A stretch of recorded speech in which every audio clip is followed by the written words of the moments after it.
In this quick tutorial video, we're going to show you how to add a Call Now button to your Facebook page post. In order to do that, we first need to set up the Facebook page post. After that, we want to go to the Add to Your Post section and click on the More button. What this is then going to do is open up the additional features. We want to go to the Get Calls button and click on it.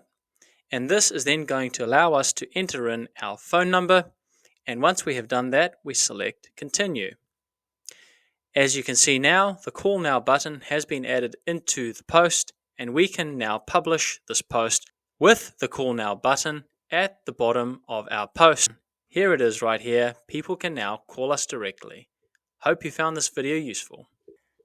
Thank you so much for watching, everybody. If your business needs professional help with paid advertising for Google Ads and Facebook, get in touch with us today at paidadvertisinghelp.com.